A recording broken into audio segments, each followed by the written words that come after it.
Hello, welcome back. এখন এই সেশনের মধ্যে আমরা এক্স লুকআপের অন্য আরেকটা এক্সাম্পল নিয়ে আলোচনা করব। তো চলো আমরা স্ক্রিনের মধ্যে আমরা চলে যাই এবং দেখি আমাদের এখানে এক্সাম্পলটা কি আছে। প্রথমে একটা স্যাম্পল এক্সাম্পল দেখে নিই। ধরো এখানে তুমি যদি আইডি দাও, আইডিটা এখন 104 দিচ্ছ, তখন যখন 104 দিচ্ছ তখন মার্কেটিং এটাও চেঞ্জ হয়ে গেল, অর্থাৎ ডিপার্টমেন্ট চেঞ্জ হয়ে গেল, তার সাথে সাথে স্যালারিও চেঞ্জ হয়ে গেল, তাই না? স্যালারি চেঞ্জ হয়ে গেল, অর্থাৎ একের অধিক কলামকে যদি আমরা এক্স লুকআপের মধ্যে ইউজ করতে চাই তাহলে সেটা পসিবল। অর্থাৎ একের অধিক যদি আমরা কলামকে ইউজ করতে চাই তাহলে সেটা পসিবল। তো আমাদের ফর্মুলাটা কি আছে সেটা আমরা প্রথমে দেখে নিই, ঠিক আছে? তো আমরা জানি যে এক্স লুকআপের যে ফর্মুলা সেটা কিভাবে আমরা লিখি। ধরো এই একবার এন্টার করে নিই, তারপরে এই সেলটাকে আমি জাস্ট একটু বড় করে নিই এবং এখানে ডাবল ক্লিক করি। দেখো যে F2 অর্থাৎ যে লুকআপ ভ্যালুটা আমাদের স্পেসিফাই এখানে করেছি, তারপর আমাদের লুকআপ অ্যারেটা, এখানে লুকআপ অ্যারেটা কোন জায়গা থেকে এই আইডিটা ওঠাবে সেই অ্যারেটা মেনশন করেছি, সেটা হলো আমার এখানে A2 থেকে A6। এটা একটা রেঞ্জ বা এটা অ্যারে।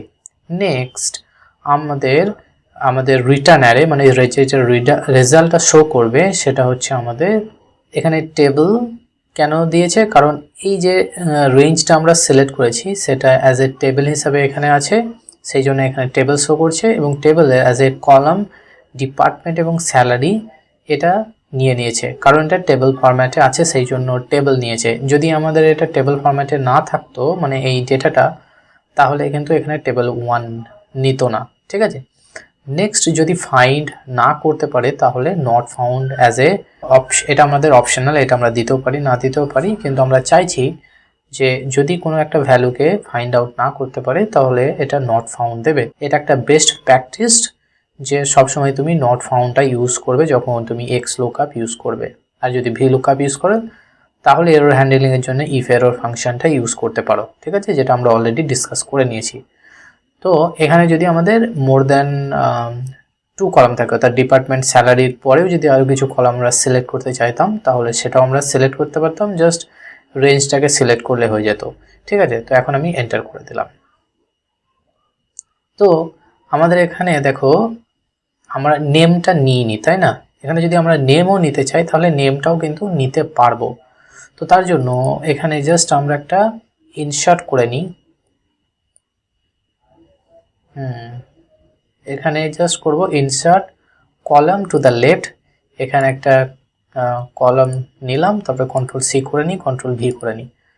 আর এই যে ফর্মুলাটা আছে, ফর্মুলাটা জাস্ট আমরা কাট করব, কাট করে ফর্মুলাটা এখানে পেস্ট করব, বা এখানেও আমরা লিখতে পারি। তো আমরা ডাইরেক্টলি এখানে লিখে নিই এক্স লুকআপ, ট্যাব প্রেস করব, ট্যাব প্রেস করার পরে এই সেলটা সিলেক্ট করব, কমা দেব, তারপরে কোনখান থেকে সিলেক্ট করতে চাই সেটা আমরা মেনশন করলাম, তারপরে কমা দিলাম। কমা দেওয়ার পরে আমাদেরকে রিটার্ন যেটা আসছে সেটা সিলেক্ট করতে হবে, আমি এটা সিলেক্ট করলাম কারণ আমার 3টে কলামই চাই। নেক্সট আমাদের যদি নট ফাউন্ড হয় তাহলে আমাদের কি দেখাবে, নট ফাউন্ড, এইভাবে আমরা লিখব। আর এটা মনে রাখতে হবে, এটা আমাদেরকে ডাবল কোটের মধ্যে দিতে হবে কারণ এটা আমাদের একটা স্ট্রিং হিসাবে ট্রিট করবে, ঠিক আছে? তারপরে যদি আমাদের পরের যে প্যারামিটারগুলো আছে ম্যাচিংয়ের ক্ষেত্রে, ম্যাচ মোড এবং সার্চ মোড, সেটা যদি দিতে চাই তাহলে দিতে পারি। ওর জন্য আমরা নেক্সট পরে ভিডিওতে ডিসকাস করব যে তারপরে প্যারামিটার দুটো কীভাবে ইউটিলাইজ করব, ঠিক আছে?